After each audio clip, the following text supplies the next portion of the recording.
అనేకమైనటువంటి ఆశలతో తెలంగాణ ప్రజలు రకరకాల అంశాల కోసం ఎదురు చూసినటువంటి సందర్భాన్ని మనందరం కూడా గమనించవచ్చు. ప్రధానమంత్రి గారు తెలంగాణకు వచ్చి పొదుపు సూత్రాలన్నీ తెలంగాణకు చెప్పి పైసలు మాత్రం ఆంధ్రాకి ఇచ్చిరనేటటువంటి విషయాన్ని కూడా ప్రజలందరూ అనుకుంటున్నారనే విషయాన్ని ఈ సందర్భంగా భారతీయ జనతా పార్టీకి ప్రధానమంత్రి నరేంద్ర మోదీ గారి దృష్టికి కూడా తీసుకొస్తా ఉన్నాం. ఎట్ ద సేమ్ టైం ఒక దేశ ప్రధానమంత్రి గారు వచ్చి కూర్చున్న వేదిక మీద, ఒక రాష్ట్ర ముఖ్యమంత్రి గారు కూర్చున్నటువంటి వేదిక మీద అత్యంత గంభీరమైనటువంటి ఆరోపణలు వాళ్ళ కుటుంబ సభ్యులు ఎదుర్కొంటున్నటువంటి నేపథ్యంలో అదే వేదికను భారతదేశం యొక్క సహాయక మంత్రిగా, హోమ్ మినిస్టర్గా ఉన్నటువంటి బండి సంజయ్ గారు కూడా ఆ వేదికను పంచుకోవడం నిజంగా చాలా శోచనీయం.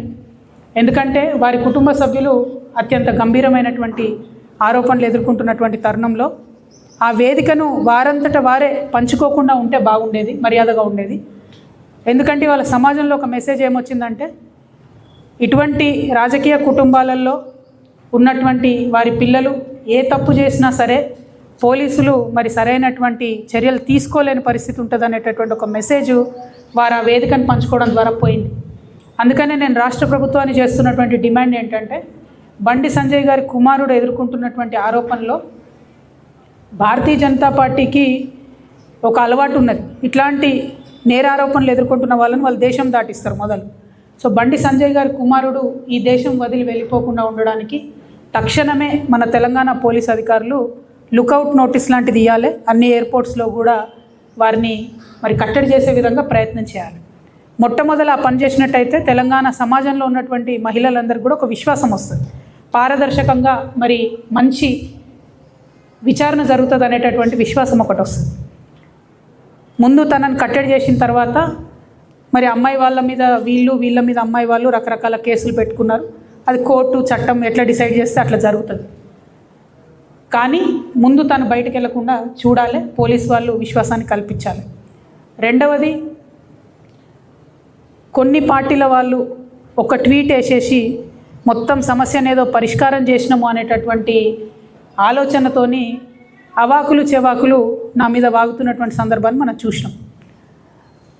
ఒక ఆడపిల్ల విషయం వచ్చినప్పుడు, అది కూడా ఒక మైనర్ అమ్మాయి విషయం వచ్చినప్పుడు సమాజంలో బాధ్యతాయుతమైనటువంటి ప్లేస్లో ఉన్న ప్రతి ఒక్కరం కూడా కొంత సంయమనం పాటించాలి.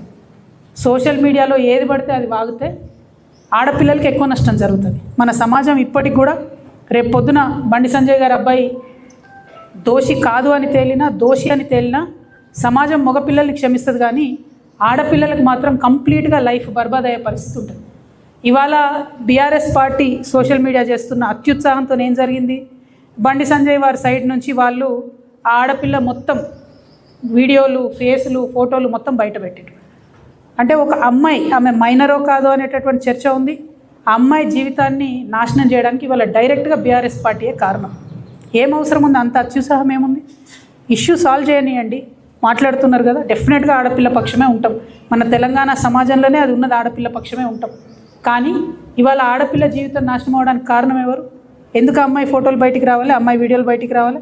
నేను పోలీస్ శాఖ వారిని కోరుతా ఉన్నాను, ఎవరెవరైతే ఆ అమ్మాయి ఫోటోలు, వీడియోలు పోస్ట్ చేసిండ్రో ఆ సోషల్ మీడియా అకౌంట్స్ బ్లాక్ చేయండి, వారిని ఖచ్చితంగా అరెస్ట్ చేయండి. మీ ముఖ్యమంత్రి మీద ఒక చిన్న పోస్ట్ పెడితే ఇవాళ ఎత్తుకపోయి అరెస్ట్ చేస్తున్నారు. కాబట్టి ఒక ఆడపిల్ల జీవితాన్ని నాశనం చేసేటట్టుగా పోస్టులు పెట్టి, వీడియోలు పెట్టి, వాళ్ళ ఫ్రెండ్స్తో ఉన్నప్పటి ఈ ఫోటోలన్నీ బయట పెట్టినటువంటి అకౌంట్స్ని బ్లాక్ చేయాలి, ఖచ్చితంగా వాళ్ళని అరెస్ట్ చేయాలని చెప్పి నేను డిమాండ్ చేస్తూ ఉన్నాను. మరి ప్రధానమంత్రి గారు వచ్చిండ్రు, మహిళా బిల్లు మీద ఏమైనా చెప్తారేమో అనుకుంటే మహిళా బిల్లు మీద ఏం చెప్పలేదు. కనీసం మళ్ళీ రీఇంట్రొడ్యూస్ చేస్తాం, కనీసం సెన్సెస్ అయిపోయిన తర్వాత చేస్తామన్న విషయం చెప్పలేదు. ఇక జరుగుతున్నటువంటి సెన్సెస్లో, జనగణనలో ఓబీసీ కాలం పెట్టాలని ఎప్పటి నుండో మేము డిమాండ్ చేస్తున్నటువంటి సందర్భాన్ని తెలంగాణ ప్రజలకు మళ్ళొకసారి గుర్తు చేస్తున్నాం. ఇలా ఫస్ట్ ఫేజ్ అయిపోయింది, ఇండ్లను లెక్కించే ఫేజ్ అయిపోయింది. తర్వాత ఇప్పుడు ప్రజల్ని సపరేట్గా జనాభాను లెక్కించే ఫేజ్ వస్తుంది. కనీసం అప్పుడన్నా కులము, ఉపకులము, వారి యొక్క ఆర్థిక స్థితిగతులు, సామాజిక స్థితిగతులు అన్నీ కూడా లెక్కించే విధంగా ఖచ్చితంగా నిర్ణయం తీసుకోవాలని చెప్పి భారతీయ జనతా పార్టీని మేము డిమాండ్ చేస్తూ ఉన్నాం. ఆ దిశగా మోదీ గారు ప్రయత్నం చేయాలని కూడా డిమాండ్ చేస్తున్నాం. ఎందుకు ఈ మాట చెప్తా ఉన్నామంటే ఇవాళ మేము రైల్వే కోర్టుకు పోవాల్సి వస్తుంది. ఆ రోజు బీసీ బిల్లు కోసం ఏదైతే రైల్ రోకో చేసినామో ఇవాళ రైల్వే కోర్టుకు అటెండ్ కావాల్సి వస్తుంది. మరి ఇటువంటి సందర్భంలో ఒక పక్క ఉద్యమాలు జరుగుతున్నటువంటి సందర్భంలో మీరు కనీసం బీసీ బిడ్డల యొక్క మనోభావాల్ని గమనంలోకి తీసుకోవాలి. భారతీయ జనతా పార్టీ ఖచ్చితంగా ఓబీసీ కాలం పెట్టాలి, సామాజిక ఆర్థిక పరిస్థితులు లెక్కించాలని చెప్పి మేము డిమాండ్ చేస్తూ ఉన్నాం. ఇక మూడో విషయం, ప్రధానమంత్రి గారు వచ్చినటువంటి సందర్భంలో పాలమూరు రంగారెడ్డి ప్రాజెక్ట్కి నేషనల్ స్టేటస్ ఇవ్వాలని చెప్పి మేము తెలంగాణ రక్షణ సేన తరఫున డిమాండ్ చేయడం జరిగింది. ఇది చాలా న్యాయబద్ధమైన డిమాండు. యావత్ తెలంగాణలో అత్యంత పెద్ద జిల్లా అయిన కృష్ణానది 300 కిలోమీటర్ల బారిన ఇప్పటి వరకు కూడా నీళ్లు రానటువంటి అత్యంత పేద జిల్లాగా మహబూబ్ నగర్ ఉన్నది. అన్ని ఇండికేటర్స్లో అది విద్య కావచ్చు, వ్యవసాయం కావచ్చు, ఉపాధి కావచ్చు, ఎట్లా చూసుకున్న మహబూబ్ నగర్ జిల్లా ఇప్పటికి కూడా ఉమ్మడి మహబూబ్ నగర్ వెనుకబడి ఉండడం అన్నది శోచనీయం. మరి అటువంటి జిల్లా బాగుండాలంటే కేంద్ర ప్రభుత్వం ఖచ్చితంగా పాలమూరు రంగారెడ్డి ప్రాజెక్టుకి నేషనల్ ప్రాజెక్ట్ హోదా ఇవ్వాలని నేను డిమాండ్ చేస్తూ ఉన్నాను. దానికి అనేకమైన కారణాలు ఉన్నాయి. సేమ్ మనం పాలమూరు రంగారెడ్డి జిల్లాకు ఉన్న పరిస్థితే పక్క రాష్ట్రంలో అప్పర్ భద్రాకు కూడా ఉన్నది. అయినా వారికి మాత్రం నేషనల్ ప్రాజెక్ట్ స్టేటస్ ఇచ్చిండ్రు. అయినా మన ముఖ్యమంత్రి ఒక మాట కూడా మాట్లాడకపోవడం అన్నది తీవ్రమైనటువంటి అన్యాయం. ముఖ్యమంత్రి గారు తక్షణమే కేంద్రానికి లెటర్ రాయాలి, పాలమూరు రంగారెడ్డికి మీరు హోదా ఇప్పించాలని చెప్పి మేము డిమాండ్ చేస్తూ ఉన్నాం. మేము మాత్రం తెలంగాణ రక్షణ సేన పక్షాన పాలమూరు రంగారెడ్డికి నేషనల్ ప్రాజెక్ట్ హోదా వచ్చేంత వరకు కూడా ఉద్యమిస్తూనే ఉంటామని ఈ సందర్భంగా పాలమూరు రంగారెడ్డి బిడ్డ ప్రజలందరూ కూడా మేము చెప్తా ఉన్నాం. అదేవిధంగా నిన్న చంద్రబాబు నాయుడు గారు, మోడీ గారు ఇక్కడికి వస్తే చంద్రబాబు నాయుడు గారు సిఆర్ పాటిల్ గారు కేంద్ర ఇరిగేషన్ శాఖ మంత్రి గారి దగ్గరికి వెళ్ళి మా పోలవరం ప్రాజెక్టు తక్షణమే పూర్తి చేయాలి, వచ్చే సంవత్సరం గోదావరి పుష్కరాలు ఉన్నాయి, ఆ పుష్కరాల లోపల ఈ ప్రాజెక్టు పూర్తి చేయాలని చెప్పి వారు అడగడం జరిగింది.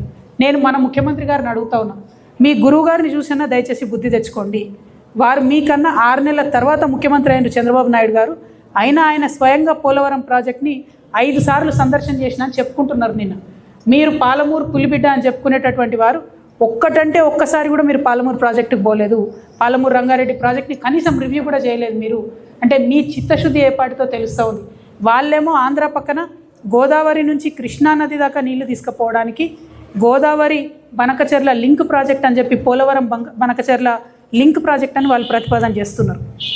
Already Srisailam project it is just hydro electrical project, కానీ దాన్ని కూడా మొత్తం ఇరిగేషన్ ప్రాజెక్టుగా మార్చేసి దాదాపు 330 టీఎంసీల వరకు వాళ్ళు ఒక వ్యవస్థను అక్కడ నిర్మాణం చేసుకున్నారు. ఇలా తెలంగాణ మేధావులను, బుద్ధిజీవులను, తెలంగాణ రాజకీయ నాయకులందరినీ కూడా నేను కోరుతా ఉన్నా, మనకున్న 2 అతిపెద్ద నదుల్లో గోదావరి నదిలో ఈ సంవత్సరం మనం కేవలం 250 టీఎంసీలకు మించి వాడుకోలేదు. మనకి ఎంత ఉంది హక్కు? దాంట్లో 964 టీఎంసీ హక్కు ఉంది. కానీ తెలంగాణ వచ్చి 13 ఏళ్ళైనా ఇప్పటి వరకు కూడా ఈ సంవత్సరం కూడా ఓన్లీ 250 టీఎంసీ మనం వాడుకున్నాము. అంటే మనం ఎంత వెనుకబడి ఉన్నాం ఆంధ్ర వాళ్ళతో కంపేర్ చేస్తే ఒక్కసారి ఆలోచన చేసుకోవాలి. అదేవిధంగా కృష్ణా వాటర్లో మనకు 555 అంటే 555 టీఎంసీలు హక్కు ఉంటే 221 టీఎంసీలు మాత్రమే ఇప్పుడు కూడా వాడుకున్నాం, ఈ ఇయర్ కూడా. సో నేను ముఖ్యమంత్రి గారిని కోరేది ఒకటే, మీరు చాలా త్వరితగతిన with utmost important and urgency ఈ వాటర్ ప్రాజెక్ట్స్ విషయంలో శ్రద్ధ పెట్టాలి, వాటికి నిధులు విడుదల చేయాలి, వాటిని పూర్తి చేసే ప్రయత్నం చేయాలి. ఎందుకంటే ఆంధ్ర ప్రాంతంలో గోదావరి నది పరివాహక ప్రాంతానికి, కృష్ణా డెల్టా పరివాహక ప్రాంతానికి, రాయలసీమ ప్రాంతానికి ఒక్కొక్క ప్రాజెక్టుకి వాళ్ళు మూడు సిస్టమ్స్ పెట్టుకుంటున్నారు. ఒకటి ఫెయిల్ అయితే ఇంకొక ఆల్టర్నేట్ సిస్టమ్, ఒకటి ఫెయిల్ అయితే ఇంకొక ఆల్టర్నేట్ సిస్టమ్. మన దిక్కున్నటువంటి ఆర్డీఎస్ ఏమో ఆనికట్టుగానే మిగిలిపోయింది, సంపూర్ణంగా నీళ్ళు ఇస్తలేదు. కానీ అదే ఆర్డీఎస్ కింద ఉండేటటువంటి సుంకేష్లను ఆనికట్ నుంచి వాళ్ళు బరాజ్ చేసుకున్నారు, దాన్ని అద్భుతంగా నీళ్లు తీసుకొని పోతున్నటువంటి పరిస్థితి ఉన్నది. కేసీ కెనాల్లో వాస్తవానికి తుంగభద్ర నీళ్ళు వారాలి, కానీ వాళ్ళు కృష్ణా నీళ్ళు తీసుకొని పోతున్నారు. చెన్నైకి నీళ్ళు తీసుకుపోతామని చెప్పి తెలుగు గంగ కావచ్చు, పోతిరెడ్డిపాడు కెపాసిటీ కావచ్చు, అన్నిటినీ కూడా డబుల్ చేసుకునే పరిస్థితి ఇలా కనబడతా ఉన్నది. శ్రీశైలం నుంచి మళ్ళీ బురద నీళ్ళు అంటే అత్యంత కింది స్థాయి నుంచి ఒక 3 టీఎంసీతో నీళ్ళు ఎత్తిపోసి రాయలసీమ లిఫ్ట్ ఇరిగేషన్ పెట్టుకుంటున్నారు. అంటే వాళ్ళు పెట్టుకోవడం మంచిదే, మనం ఎందుకు చేసుకోలేకపోతున్నాం అన్నది ఒక బాధతోని, ఒక ఆవేదనతోని నేను ప్రశ్నిస్తూ ఉన్నా. మరి డబ్బులు ఖర్చు పెడితే 1,00,000 కోట్లు అయిపోయాయి, 1,89,000 కోట్లు అయిపోయాయి. ఇప్పుడు ఈ గవర్నమెంట్ వచ్చినాక కూడా వేలాది కోట్లు ఇరిగేషన్ మీద ఖర్చు పెడతామని చెప్తున్నారు. గోదావరి నీళ్ళలో పావు వంతు వాడుకోకపోతే, కృష్ణా నీళ్ళలో 50% వాడుకోకపోతే, మరి దీని మీద అత్యంత అర్జెంటుగా ముఖ్యమంత్రి గారు మాట్లాడాలి. మా వంతుగా మేము తెలంగాణ రక్షణ సేన నుంచి గోదావరి కృష్ణాల నదీ జలాలను చక్కగా వాడుకోవడానికి మేము ఖచ్చితంగా ప్రజలు మాకు అవకాశం ఇస్తారు, మేము అధికారంలోకి వస్తాం. మా పార్టీ తరఫున వాటర్ కమిషన్ ఏర్పాటు చేస్తాం. అదేవిధంగా ఈ 2 నదుల నీళ్లను మనం ప్రతి సాగుయోగ్యమైనటువంటి ప్రతి గుంట భూమికి కూడా నీళ్ళు ఇవ్వడానికి 3000 ఎకరాలకు ఒక లష్కర్ని నియమిస్తాం. వాళ్ళ పని ఏముంటుందంటే ఎక్కడ కాలువ వచ్చింది, ఎక్కడ రాలేదు, ఏ చిన్న కాలువలో ఏ రిపేర్ ఉంది, ఏ పొలానికి కాలువ వస్తలేదని చూసేటటువంటి ఒక వ్యవస్థను ఏర్పాటు చేస్తాం. గోదావరి, కృష్ణ పెద్ద నదులు కాకుండా అనేక నదులు ఉన్నాయి. మన ప్రాంతంలోనే పుడతాయి, మన ప్రాంతంలోనే అవి గోదావరిలోనో కృష్ణలో కలిసిపోతాయి. మూసీ కావచ్చు, ఇంకా అనేక నదులు ఉన్నాయి. వాటి మీద ఎక్కడికక్కడ చిన్న చిన్న సిస్టమ్స్ కట్టుకోవాలి. ఆ ప్రయత్నం, ఆ వ్యవస్థ అంతా ఆంధ్రాలో ఉంది. అందుకనే వాళ్ళు అన్ని నీళ్లు వాడుకోగలుగుతూ ఉన్నారు. ఇదే సంవత్సరం కృష్ణలో 771 టీఎంసీలు ఆంధ్ర వాడుకున్నది, మనం కేవలం 221 టీఎంసీ వాడుకున్నామంటే మనం ఆ సిస్టమ్ డెవలప్ చేసుకోవాలి. మీరు చూసినట్టయితే జూరాల నుంచి మొదలు పెడితే అసలు కిందికి ఆంధ్రకు నీళ్ళు పోయేంత వరకు కూడా దాదాపు 150 కిలోమీటర్లో ఒక్కటి కూడా మన దగ్గర ఎక్స్ట్రా సిస్టమ్ లేదు, చిన్న యానికట్ లేదు. మేము ఖచ్చితంగా అధికారంలోకి వచ్చిన తర్వాత చిన్న నదుల మీద గేట్లతో కూడిన చెక్ డ్యామ్లు కడతాం. 100 సంవత్సరాలు ఉండేటట్టుగా వాటిని కడతాం. బీఆర్ఎస్ హయాంలో కట్టినట్టు చెక్ డ్యామ్లు కట్టి 2 ఫోటోలు తీసుకొని కొట్టుకుపోయే చెక్ డ్యామ్లు కాకుండా శాశ్వతంగా ఉండేటటువంటి చెక్ డ్యామ్లను కడతాం. అంటే నీటి విషయంలో మా అంత కట్టినోళ్ళు లేరు, చేసినోళ్ళు లేరు అని చెప్పే బీఆర్ఎస్ పార్టీ నుంచి మరి ప్రధానమంత్రి గారు వచ్చిపోతే కనీసం ఒక్క ప్రశ్న లేదండి. ఒకటంటే ఒక ప్రశ్న కూడా, ఎందుకు మరి పోలవరం మన పాలమూరు రంగారెడ్డి గురించి మాట్లాడలేదు, ఎందుకు మాకు ఎక్స్ట్రా డబ్బులు ఇస్తలేరని చెప్తలేరు. వాళ్ళకు మాత్రం పోలవరానికి వేలాది కోట్ల రూపాయలు పోతున్నాయి. నేను మళ్ళొకసారి కేంద్ర ప్రభుత్వాన్ని విజ్ఞప్తి చేస్తున్నాను, బీజేపీ పార్టీని విజ్ఞప్తి చేస్తున్నాను. మా రాష్ట్రం వచ్చిందే నీళ్ళ కోసం, మాది కొత్త రాష్ట్రం, మాకు కూడా నేషనల్ ప్రాజెక్టు కావాల్సిందే. మీరు 16 ఇతర రాష్ట్రాల్లో ఇచ్చినట్టుగానే మా రాష్ట్రానికి కూడా నేషనల్ ప్రాజెక్ట్ హోదా ఇవ్వాలని చెప్పి నేను మరొకసారి డిమాండ్ చేస్తూ మీ అందరి దగ్గర కూడా నేను సెలవు తీసుకుంటున్నాను.